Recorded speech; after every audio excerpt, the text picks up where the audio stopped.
This is an exciting time.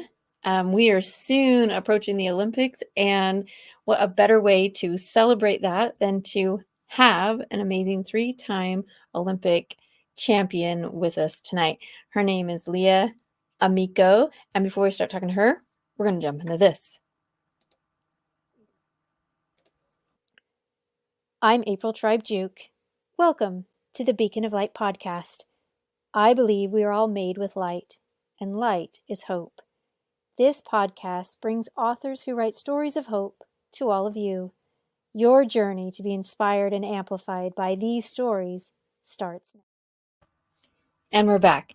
Welcome, everyone, to the Beacon of Light podcast tonight. We are thrilled to have with us an amazing author. Her name is Leah Amico. And Leah, tell us a little bit about yourself. I am a 3-time Olympic gold medalist. I'm a mom of 3 sons. I've been married to my husband, Tommy, for 25 years. And I now speak around the country to audiences of all kinds, sharing about the gold standard. The recent book that I was able to put out was all about living a life of excellence. Excellent. This is so awesome to have you here tonight. You can all see running on the ticker underneath us. This is a great way to get a hold of Leah. And like she said, she speaks all around the country, even the world. And she does so many different things. And some of you might be very, very familiar with her. If anyone is in the softball world, her amazing voice really is captured in many ways as she commentates and does so many things to give supports to amazing women athletes. And those athletes and her passion for not just a sport, but really raising the bar on how all of us in the world can really rise up to what she calls is the gold standard. And so she has written an amazing book. You can grab it anywhere. It's just wonderful. We'll talk about more about those details. But Leah, tell us why you wanted to write a book about some kind of a standard. Why is that important in today's world? Because when I competed as an Olympic athlete and when I was finished and had my 3 gold medals, and then got into a life of motherhood, had opportunities in the world of television, being a co-host of a sports show for a little bit, commentating college softball, and then speaking to audiences of all kinds, I realized that this common theme came down to how I did what I did. That the same areas that I focused on as an athlete, although the skill set looked different in these different areas of life, it came down to how I worked, the work ethic that I put in. It came down to the mindset that I held and how I thought about things and how positive I was. And then it came down to the people that were around me, the leaders that I had in my life, the leadership I had inside of me to offer, as well as working well with people around me. So I wanted to combine that all to show that it helped me win gold medals, but it can help all of us live a life of excellence and impact not only the outcomes that we have in our lives, but also the people around us to elevate their standard as well. That is so fantastic. When we see this positivity, it really attracts us, and we do have those questions, and we wonder, like, well, how are they doing it? And I'm wondering if, as you explain the how, are many people, are they surprised by, oh, it's these things that I need to do anyway? I mean, are they surprising to them? I think that they can recognize it and relate to it. And some people immediately think about, I could be better in this area. Even for me, when I am doing something, I'm looking back at what I have said is the gold standard. And I realize, okay, I need to be better with my mindset. Right now, I'm out of my comfort zone and I'm wanting to pull back. But I know that it's only through going through that hard stuff, I'm going to be stronger. And so, yes, I think that it's relative, it relates, and people recognize their own strengths and weaknesses and what can help them elevate their standard. That is so true. In that elevation, there's probably like within the book, the gold standards, uh, this book it really kind of, I would say, it shares a lot of different stories and connects people through the story of maybe the standard that you're trying to teach. And so, what is a favorite story within the book that you might help hook other people to come in to want to read this? Of like, why would her book? She's an Olympian, and wow, her standard is, I'm just down here. How would her book really help me? Is there something there that you think might relate to other people? I start off with where it all started for me, and it was as a young athlete. I had some experiences of success with my teammates, and what happened was that gave me these dreams and goals, and that set the stage for what do I want to do? Where do I want to end up? And then it set me on this journey of how am I going to get there? And so I think it's for the person who thinks, I want to do great things. I know that if I really fulfill my potential, I'm capable of that, but maybe I have some insecurities that hold me back.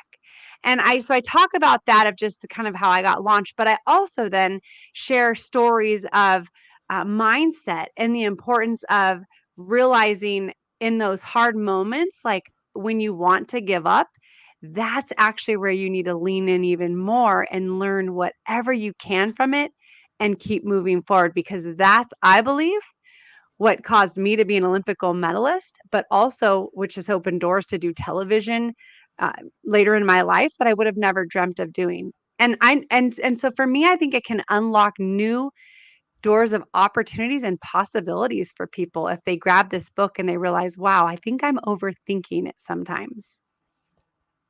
That's true. We do tend to overthink or feel like that it's not possible. And I know in going through your book, one thing I found really interesting is that the work ethic that goes behind anything propels you to do really everything. I've never met, and this is just myself. You might have, you've met more people than I have, but I've never met anyone who sat around and got amazing results.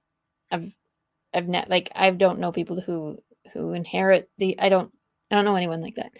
I guess they're out there, really small percentage, but really it's within the action, the work, something like that. And so as an athlete, you obviously, I know it's really simple to say that you can't sit around and just hope that you get better. And you must practice and do the hard things. So, was there ever a time when you're doing a set of some type of exercise or going through something and you're like just on that part of just vomiting, or you already have vomited, and you think this is not worth it? Or do you have just a different mindset to push through that? I think those thoughts come in, but it's overcoming those thoughts with a different thought. So to me, I absolutely had those moments of wanting to give up, thinking I can't do it, thinking I don't want to do it anymore, but I don't stay there. And I think that's what happens even in regular life situations. Sometimes it just means I need to get a little more rest. And I woke up with a renewed, refreshed mind. And so ultimately, yes, I think it's actually very natural to want to pull back when it gets hard, to want to think it's not worth it. And that's where I think the rubber meets the road. Some things might not be worth it, and it's time to change direction. And that's okay if that's what's for you. But other times, we need to have that hard conversation with ourselves. Is it fear? Fear that I'm not going to succeed, fear of what others might say or think, fear, of the unknown. And when that ends up being the case and you have that real heart to heart with yourself, that has to happen first before other people can have influence. Then you decide what you're willing to move into next. I think there's a whole lot of people in this world who have so much potential inside of them, who have stayed back behind the scenes, out of the spotlight, only because they don't want to step into the hard. Well said, well said. It is scary and hard, and it is in the everyday points of life.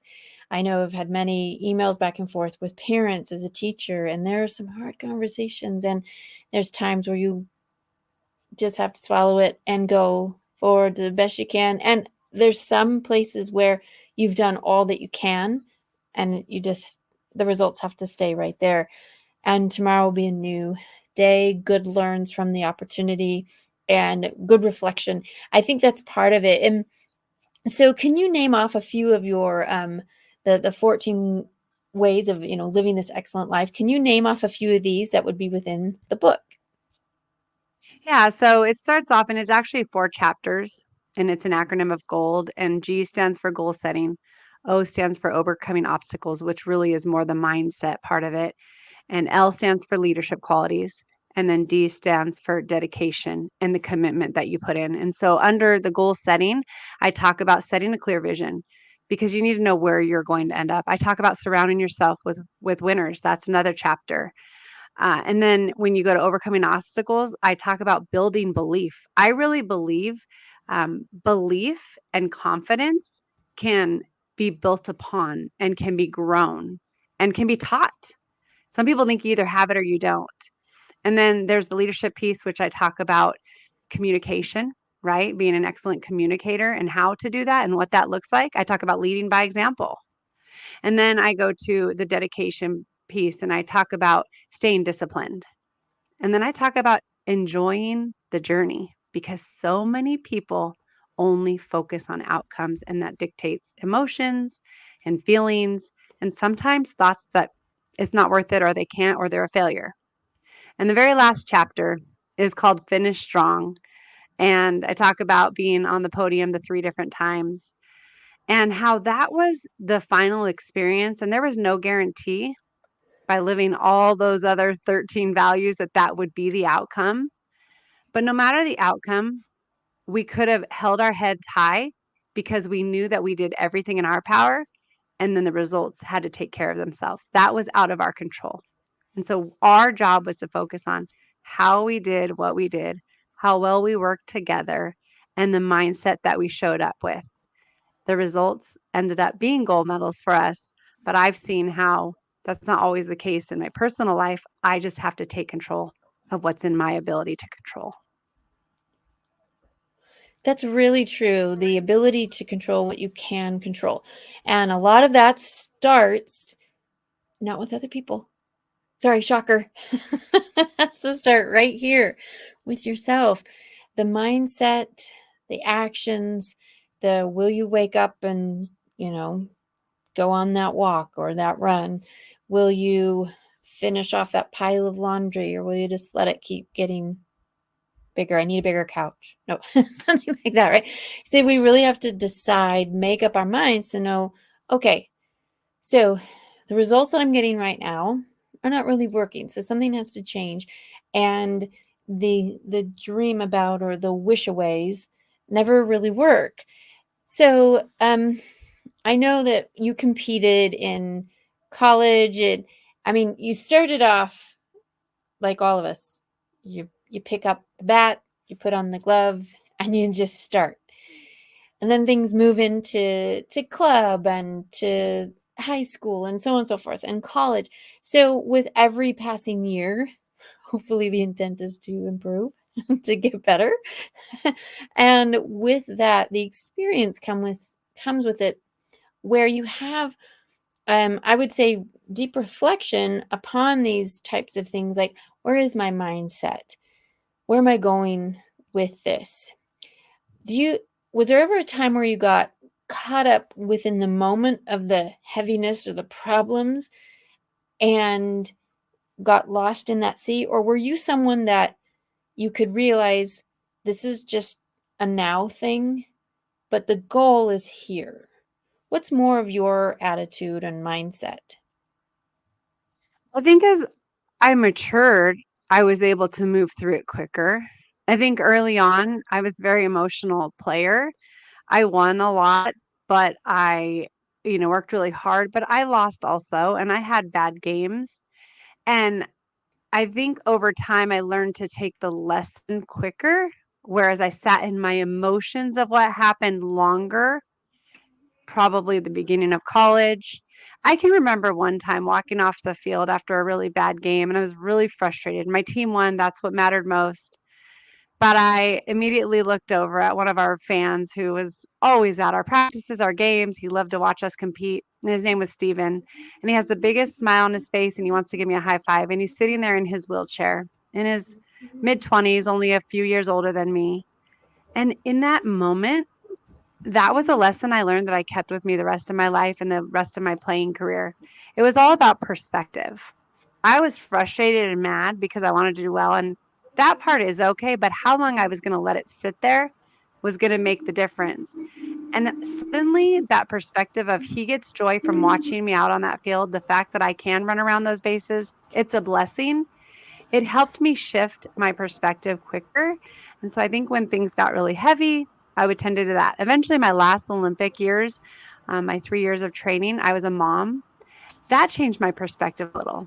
I would get frustrated with myself after a bad day. Then I'd get home and see my son, or I'd call my husband if I was on the road and talk to him. And I just was able to be brought back to the big picture life. I'm blessed to be able to play for Team USA. And tomorrow is going to be a new day and a new opportunity to change things. I know some people have heavy personal things they go through, and in my own life, I've had those times.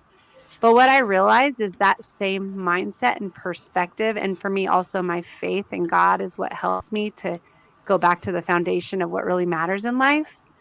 And that helps me to be able to keep those emotions at bay a little bit more and to be able to look at the situation with clarity and do whatever's in my power to move forward with the best opportunity to see if I can make some type of a positive change in that environment. Well said. It really is a perspective shift. And what a blessing for that moment. I'm sure Steve, he was not thinking, oh, I'll roll right here and her whole life will change. Probably not. He's just cheering and enjoying the moment. And it is sometimes those pills are hard to swallow and you think, ooh. And there's always that great church hymn, count your many blessings, name them one by one, right? And you're thinking, Yes. okay, big picture, 30,000-foot view here. It's a game. We still got the Mhm. outcome. Okay, I'm going to laugh this off and we're going to go back on the field tomorrow. And if I saw a camera or a video of myself being all stinky mad, I would probably start laughing like, really? That's what I look like? Oh my gosh. Then you get this perspective to shift like everything's okay and we are so blessed and. So I feel like in reading your book, those are the moments where it's not in comparison. It's in inspiration, motivation.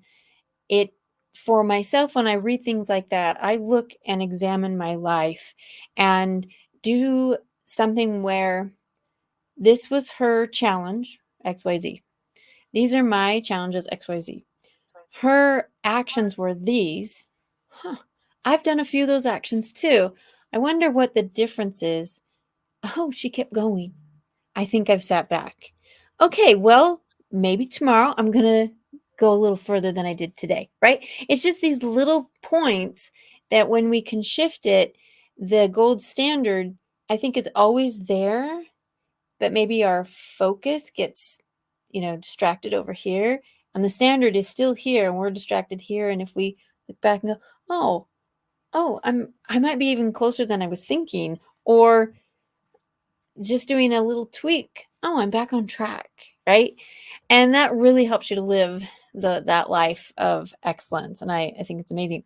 So, Leah, in all of those competitions, in going around the world and competing and going into the Olympics, was there ever a game where you felt that maybe fear or worry, like we have put in all that we can, well, we're probably going to lose anyway. Have you ever felt like that? You know, what's funny is actually it was when I was in oh, it was 16 and under. It was young. The one game when you say this that pops up, I was young still, and we were playing against another team that was they had a lot more players that were going to top colleges. And we were still young, and I remember we had to come back to the losers bracket. And so I remember almost like seceding to, hey, we still have to win 5 more games. We might not actually win it. And it was almost right after the loss that I thought it the most. And with every win after that, it started lessen and lessen. And then we might actually be able to do this. And then we get in the championship game and we have to beat that best team 2 different times. And we beat them once. And then it was like, okay, there's only one last game and the winner takes all. And we won. And I don't think I ever thought that way again after that experience. Because I think that as I was thinking it, I was almost starting to feel this like loser mentality in a sense of like, oh, it's just going to lessen the hurt if it doesn't work out the way we want. And after that, I never felt that because I saw that we were able to come back and I realized no situation is too hard to come back from. And that I have applied to my personal life as well. And, situations with relationships or even as a mom with my kids and realizing, okay, I made a mistake. I can turn this around in my power. What do I need to change? That's where it starts really is being solution based within ourselves of what do I need to change. And I think when you can start there instead of pointing fingers and blaming others, then you are on the path to achieving your own gold standard. Wonderfully said. That is awesome. Super inspiring. Thank you so much for that. So I'm hoping that y'all get this concept that Leah's very much just a real woman. There's no magic, but there's opportunity. There's no magic, but there's hard work. There's no magic. There is some skill and talent, but it's not the Wonder Woman. Does that make sense? So I hope you realize that meeting with people who inspire you, it's awesome that they have the inspiration and we should, but it's not pedestal worship. It's nothing like that. It's looking forward to say, okay, those were her situations or his situations. Okay, mine are this. Okay, what did they do? Like and work it like a checklist, similar to what we said at the beginning of this podcast. And when we do that, the perspective shift, the mind shift, the belief, the hope, the faith that it takes. And if your improvement is this much, hey, that's an improvement. You're not going down the other way because you didn't quit and you kept going. So this book of excellence, this standard, the gold standard, really is for all people. And the application can be in so many different avenues. So, Leah, I'm going to ask you a couple rapid fire questions here. Do you only speak to business people? Yes or no? No. Okay. Do you only speak to large corporations? Yes or no? No. Okay. Do you only speak to athletes? Yes or no? No. Okay. So the keyword, this only, like one narrow focus. No, she speaks with who? Name off some organizations, people that you've spoken to lately. Yeah, athletic banquets. I was at one last night. Tomorrow, leadership in a company I'm going to be speaking to 500 scientists this fall, 500 teachers in a school district, 13 times speaking in a school district area to all different schools, even some middle schools, high schools, all different ages. And so that's what I think has made me realize that it's really more about the big picture and how you do these little things within the big picture that make the difference. It's not just the result, it's not just a specialty of softball, but it's more a standard of how you go about what you're doing. Excellent.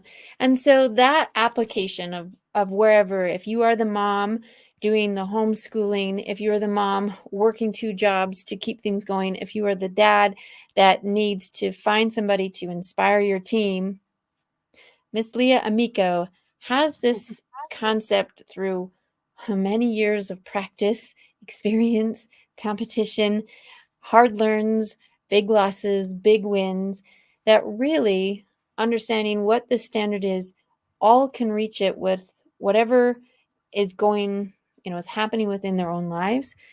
These standards are there. And when we strive towards that with the proper mindset, with action behind it, the improvement in your life is so worth it. So, Leah, as we're kind of coming here to a close, tell us a few things about where we can find your book. Yeah, you can find it on Amazon under my name, Leah Amico, Leahamico, or you can put in the gold standard, Leah Amico, for my book, and it is about excellence. So those keywords would help out. And also, if you go to my website, which is leahamico.com, there's links on there that you'd be able to find the book as well. So, multiple options to find the book. But it really, I feel like people connect. Most people have some type of a connection to sports at some point in their life, maybe a family member that they know or a friend that they have been connected to sports. But again, it's the bigger picture, like you mentioned, April, and then finding solutions in everything that we're doing that really the book is all about is the standard of the way we live, how hard we work, how strong we are mentally, and how we treat the people around us and react to them. Wonderfully said. So those are all those different places where you can go and grab that book. And so as we're starting to wrap this up, bottom of the seventh inning or whatever. Anyway, tell us something that you would love to have others really remember you by. The floor is yours. I want people to remember me by the fact that I was somebody who was willing to take risks, but also every person I met, whether I worked with them, whether I just was around them, or maybe even speaking to them, that they could see that it was my heart and passion to make this world a better place and to impact others to go do the same. That's what I think life is about. We're here for a huge purpose to make a positive impact. And most of us don't realize that we have that opportunity every day in small ways with all the people that surround us. And so when we lead in a way that shows excellence, others, they feel the positive effect from that.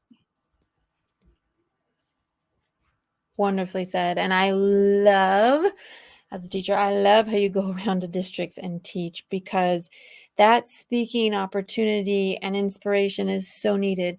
We're working with these little ones. And I'm a high school teacher, so I still say little ones because I can. They have so much, right, to go out, and we're just we've finished graduation at the end of the springtime. Now we're getting into this huge Olympic competition year where athletes have worked and worked and worked towards these goals. But really, the whole point is that there is something out there to reach beyond yourself, and that all can. And as you inspire and influence other people with this positivity, with a mindset that helps others to reach beyond what they were thinking in the first place, so many things can be accomplished. So thank you so much, Leah, for everything, for sharing this. And I'm going to pop there we go, the gold standard, and tell us the tagline with this book. The gold standard, 14 ways to live a life of excellence. And I just want to thank you for all your help in making this book come to life, because if it wasn't for you, I would probably not have this book in my hands. So thank you so much for your talent and your hard work to make it come to life as well.